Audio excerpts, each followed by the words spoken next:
Welcome to the Books and Travel Podcast. I'm Jo Frances Penn, thriller and dark fantasy author, bringing you escape and inspiration about unusual and fascinating places, as well as the deeper side of books and travel. You can find the episode show notes at booksandtravel.page, and if you enjoy thrillers set in international locations, download one of my ebooks for free at jfpen.com/free.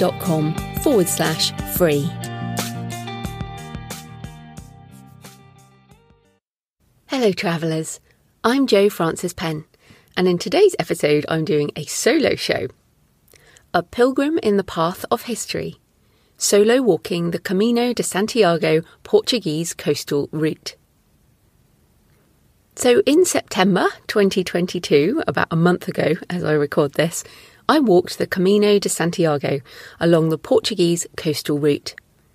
It was around 300 kilometres from Porto in Portugal, north along the coast, and then inland to Santiago de Compostela in Spain, which took 14 days of back-to-back walking. I walked alone and carried my pack with everything in it, and I organised accommodation through Max Adventure, so I knew where I was sleeping every night. I've posted a day-by-day breakdown of the route with pictures and my gear list separately, which I'll link to in the show notes, and in this episode I go through some of my lessons and thoughts from the way.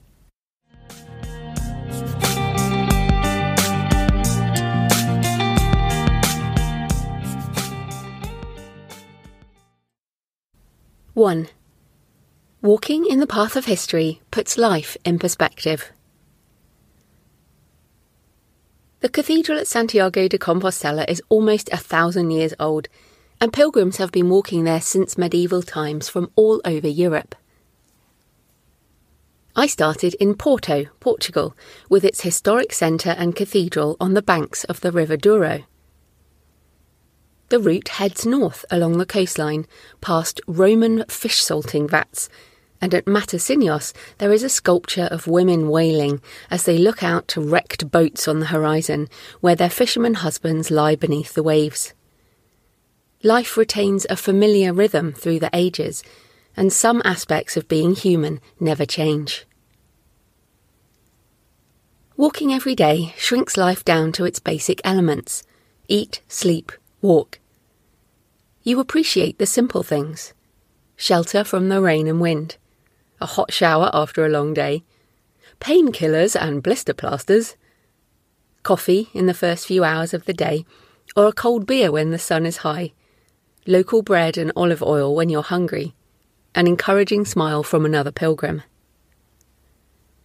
Once you step away and see how other people live, and experience being uncomfortable or in pain, somewhere you can't control your environment, it's easier to be grateful for what you have and what you will return to. It's easy to take these comforts for granted until we lose them, even temporarily. I travel partly because it helps me see how insignificant I am on the face of the world, and walking intensifies this feeling as it is so slow. When I look at a map at the end of the day, I have crossed a tiny part of a tiny area in a little corner of the world. I can only move at my pace, which for me is what English walkers might call bimbling, a relaxed gait, stopping regularly for photos, notes, or coffee when available. When at home, the daily grind of life makes everything feel important and urgent. It's easy to get stressed about a deadline or the emails that pile up or the jobs that always need doing. Perspective narrows, even as we worry incessantly about bigger things we can't control: the economy, war, disease. But when on pilgrimage, I am just another human walking on the face of the world. A tiny speck in the grand scheme of things, a flash of light gone so quickly. The waves of the Atlantic will continue to crash on those shores after my footsteps are washed away. The Cathedral of Santiago de Compostela will welcome more pilgrims after I have gone. The same words of the Mass will be spoken by the next generation. I am comforted by my insignificance, and I can return home with a perspective on what is truly important. While walking an ancient route like the Camino helps you reflect on mortality, it is impossible to comprehend 1,000 years of pilgrims walking ahead and many more coming behind. But while I walked, I had a more vivid reminder of memento mori, remember you will die, as Queen Elizabeth II died. Each day of my Camino was punctuated by snippets of her life on TV in coffee bars and glimpses of newspapers, and I couldn't help but read the UK papers online when resting at the end of the day. It was strange to walk outside of my country during such a historically significant week.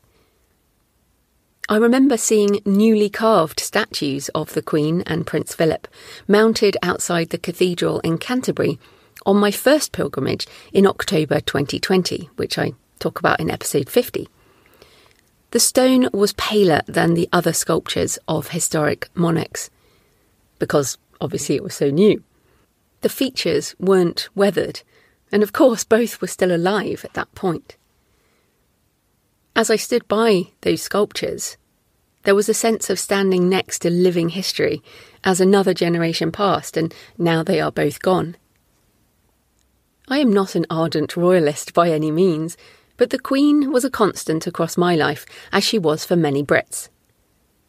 As I walked, the news was full of pictures of her as a young woman, then middle-aged going through the trials of life, then an old woman at her husband's funeral, and in her final days standing bent over and smiling as she welcomed the new Prime Minister, Liz Truss. The span of an extraordinary life against the backdrop of history, much of which I remember over the last 35 years at least. Her life passed by, as will mine and yours. Even a queen cannot hold back the end. I walked into Santiago de Compostela on the day of the funeral, and I watched her coffin lowered into the vault at Windsor Castle as I rested in my hotel that afternoon. It was a fitting end to my pilgrimage, and underscored the sense that something must die for change to happen, and new life can emerge from the ashes of the old.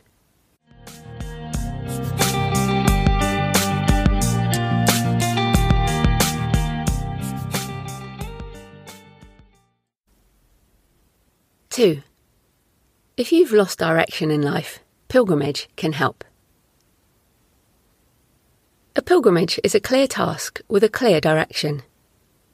You have a starting point and a destination, and if you follow the waymarkers and the guidebook, you have a route to get there. You might get lost sometimes, but if you keep going, you will reach the end. Once you are on the trail, whatever that might be, the pilgrim's day is much the same. Wake up, wash and get dressed. Check feet. Tape and plaster blisters as best you can before putting on socks and walking shoes or boots. Take painkillers if you need to. Pack up your bag. Eat breakfast or pick up some food to take along for the day. Walk. Maybe alone, maybe with others. Stop for coffee, food, beer, depending on the time of day, and facilities en route. Walk. Rest. Walk. Arrive at accommodation.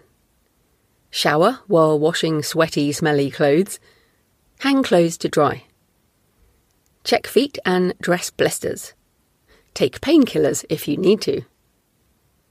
Eat dinner, maybe alone, maybe with others. Rest and sleep. This daily repetition is a blessing of pilgrimage, as it simplifies life to its basics. You have no purpose but to get up and walk, and if you make it to your destination for the night, you have achieved your goal. The daily difficulties of normal life fade as you deal with the immediate issues of pain and hunger and exhaustion. You sleep satisfied, and tomorrow you get up and do it again. Pilgrimage creates clear boundaries, and that can be a great comfort in difficult times. 3. Pilgrimage proves you can do hard things, and that knowledge helps back in your daily life. You need starting energy to plan and organise your trip, to turn it from a dream or a goal into reality. Many people fall at this first hurdle, and you need to overcome obstacles and fears to get even as far as the starting point. You need to book time away from normal life, and since most of the Camino routes are a physical challenge, you also need to train in preparation. I've been wanting to walk a Camino for more than 20 years, and I only found my starting energy since the pandemic put the brevity of life into perspective. I know how it feels to say, someday. But that day will never come unless you make a decision, book a route or a flight, and commit. Once you begin, you need pushing through energy, especially on the days when you're tired and in pain and emotionally broken and you just want to give up. I woke up on the 8th day of my Camino in the village of Oya, Spain.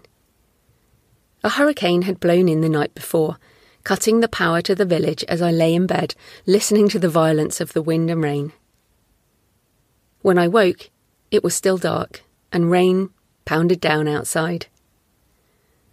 As I taped my feet and plastered my blisters, I wondered what the hell I was doing. I did not want to walk out into the storm, especially when every step was painful. I still had 7 more days of walking to get to Santiago de Compostela, and given the state of my feet, it would only get harder. But pilgrimage is not a holiday. It is meant to be a challenge, and part of the challenge is not giving up. A long-distance walk is a test of stamina. Each day might be a manageable distance in itself, and nothing too challenging for a single day's walking. But day after day, especially on the stones of the Portuguese route, the fatigue and pain compounds. It's actually easy to give up on the Camino, as you can call a taxi at most accommodation and other places along the route each day. Many people choose to skip a stage and take transport to their next hotel, so the temptation is always there. And if you truly need help, then of course you must take it. But I know the difference between the normal pain of long-distance walking and the acute, something is definitely wrong pain. At times like these, when the struggle is more mental than physical, I write in my journal. Some might pray, but I find solace and answers in writing. I moan a lot and list all the things that hurt and why I want to stop and give up and go home. Then I write about why I am walking and why I should continue. I know this pain is temporary and it will fade, but the pride in finishing will be mine for the rest of my life.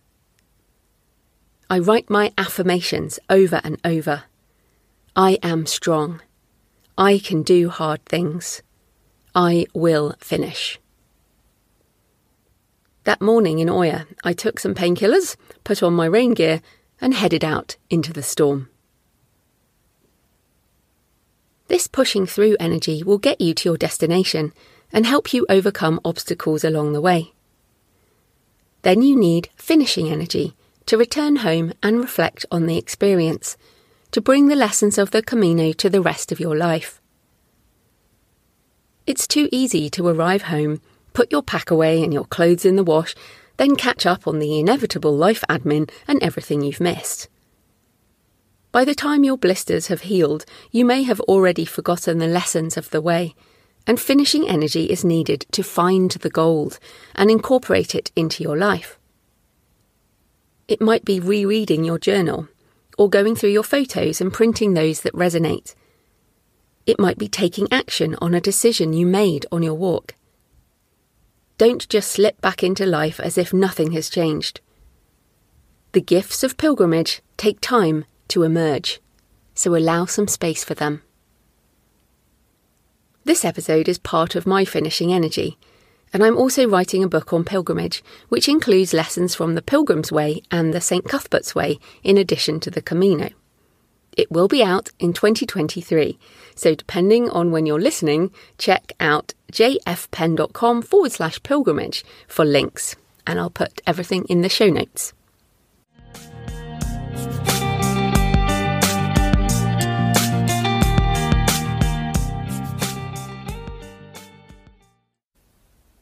4. A fusion of sacred and secular. A pilgrimage is a journey to a place of meaning. The Camino was originally for Christians who walked to the relics of St. James to atone for their sin, or to ask for healing or intercession with God. But it is more of a secular experience these days. It certainly was for me, although, of course, if you are a person of faith, you will experience it differently. I talked to many pilgrims on the way, and not a single one said they were walking for reasons of faith, which surprised me. Many had thought about the Camino for years and saw it more as a physical challenge or a chance to get away and make a change in their lives. A surprising number had walked part of it before and returned to try a new route and experience the camaraderie of the Camino once again. There were elements of the sacred along the route if you looked for them. Roadside shrines to the Virgin Mary, saving sinners from burning boats, and later shrines to St. James, sometimes just a carving on the rock, and other times full-size sculptures and chapels.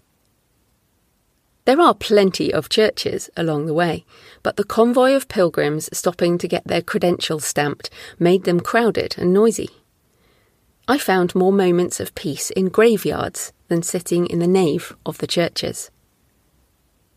Santiago de Compostela itself is a busy city with a thriving tourist centre, and pilgrims are just one type of visitor.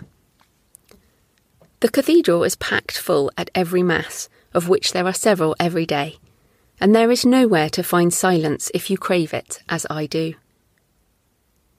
Its imposing Baroque architecture and the relics of St. James in the crypt are a necessary part of the end of the Camino. But I felt more of a spiritual insight in the nearby Monasterio de San Marta Pinario, which was completely empty when I visited. The church was also a cemetery for the Benedictine community, their bodies laid under the stones of the nave, so the living could remember them and reflect on the inevitability of their own fate. I found the Camino more of a physical journey than a spiritual one. Partly because it was so busy, there was little time to walk alone and think as I did on the St. Cuthbert's Way. At the end of a day's walk, it was about washing off sweat and changing smelly clothes, attending to seeping blisters and spraying antiseptic on open wounds, resting swollen aching feet, finding food and sleeping. The needs of the physical self overwhelmed the spiritual. But then we are embodied souls.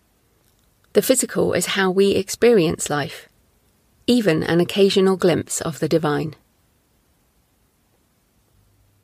5. The Camino is an industry, and it always has been.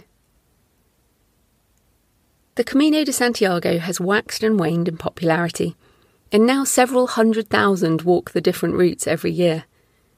It is not a wilderness walk, unless you choose the early stages of the Via de la Plata, which are far less developed. There will be people, sometimes lots of them, and there were moments on the way where I was literally part of a long line of pilgrims. Many only walk the last 100 kilometres, which you need to complete to get the Compostela, so those last few days in particular are very busy. The pilgrim industry starts with getting the credencial, which you can buy at many of the starting points and also online before you go. You have to get stamps along the way from the churches and hostels, hotels and restaurants, and inevitably this results in queues, even in out-of-the-way places. There are also pilgrim menus at cafes, often very good value, and if you stay at the albergues, there are even organised opportunities for socialising with other pilgrims. There are two possible attitudes to this industry. You can resent the intrusion of so many people and avert commercialism, and pine for a solo spiritual pilgrimage. Or you can embrace it and join in wholeheartedly. I did the latter, and considered it part of supporting the local businesses that play an important part in the Camino experience. I appreciate comfortable accommodation, pharmacies and supermarkets, as well as coffee shops, restaurants and bars. However, I did stop in some sections in the more natural areas to let waves of chattering pilgrims pass by, and I relished moments of quiet walking when I didn't see another person for a while, mainly when I left before sunrise a few mornings. My favourite day's walk was Bayona to Vigo, or at least the first 20 kilometres of it. The main Camino route went through the hills, but there was a slightly longer alternate route following the coast north.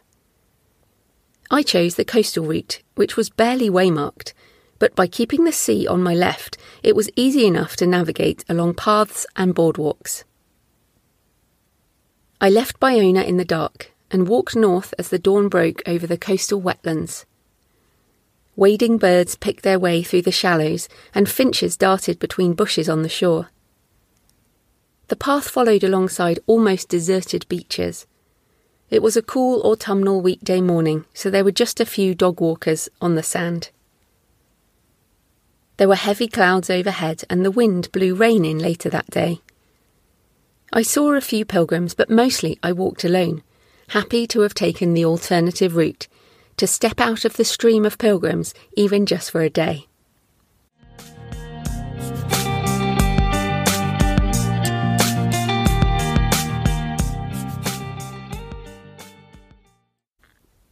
Six. Your Camino, your way. When people say they have walked the Camino, it can mean many things. And if you want to walk or cycle, it's important to consider what you want your Camino experience to be. We all have different definitions of challenge and also different capabilities at different times in our lives. There are various Camino routes you can choose depending on how much time you have and how far you want to walk. You have to walk 100 kilometres to be eligible for the Compostela, which is proof that you have finished the pilgrimage. But the longest route, the Via de la Plata, is nearly 1,000 kilometres. The Française route is nearly 800 kilometres and is the most popular and busy route. But there are also short routes like the Ingles if you have limited time, or you can do the final stage of the longer routes. There are many companies who can organise and book accommodation for you, or you can walk independently and stay in hostels or albergues along the way. You can carry your own pack, or get luggage transfer and just carry a day pack.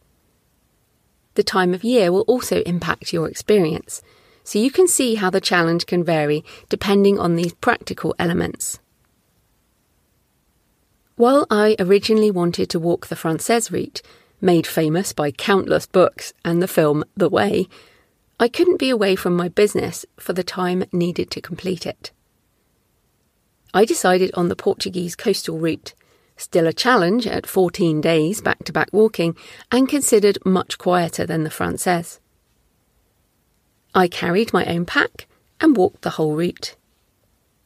I booked through Max Adventure and had a private room each night in hotels or B&Bs. I like to know where I'm sleeping each night, and I didn't want to deal with shared bathrooms and snoring. Those were my choices, and they shaped my Camino. Many people, including pilgrims in their 70s, overtook me during the day carrying day packs, and certainly getting luggage transferred is a good way to make walking easier. Each pilgrim is different, and it is too easy to end up comparing yourself.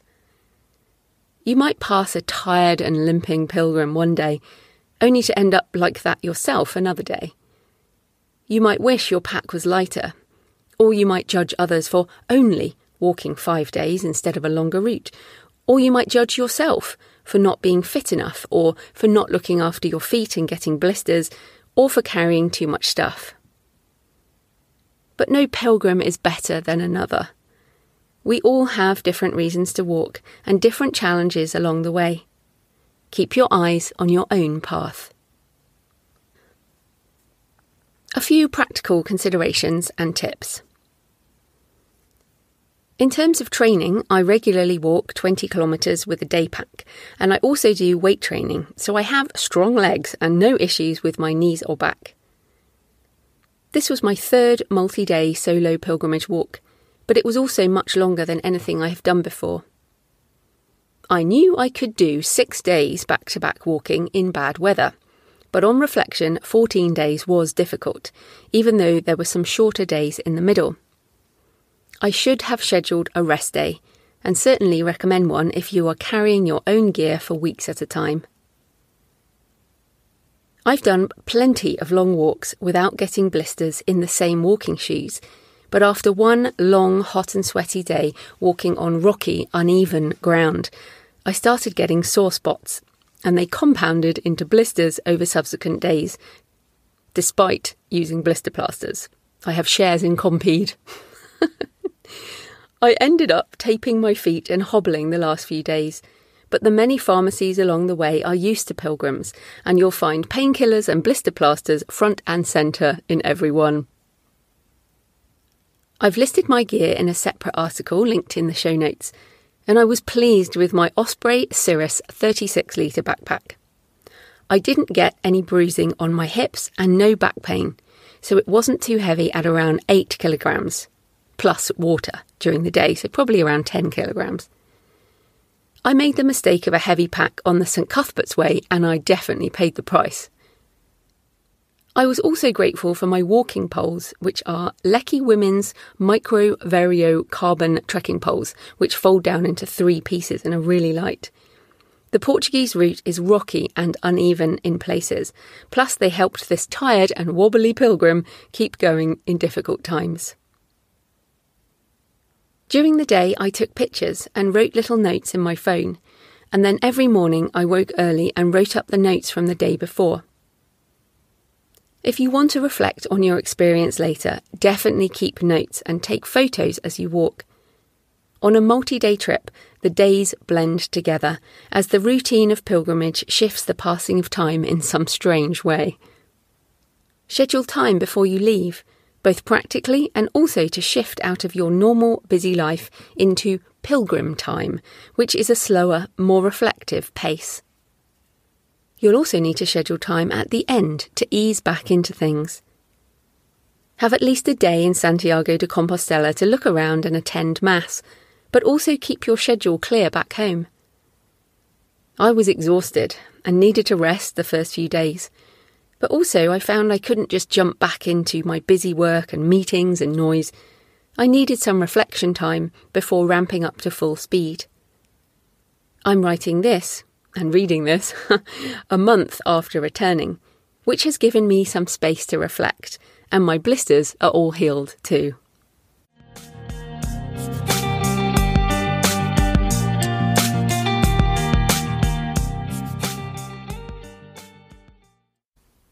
Seven. I needed these last years of walking alone across a seasonal change in my life. I did my first solo multi-day pilgrimage, the Pilgrim's Way, in October 2020, between pandemic lockdowns, which I talked about in episode 50, This Too Shall Pass.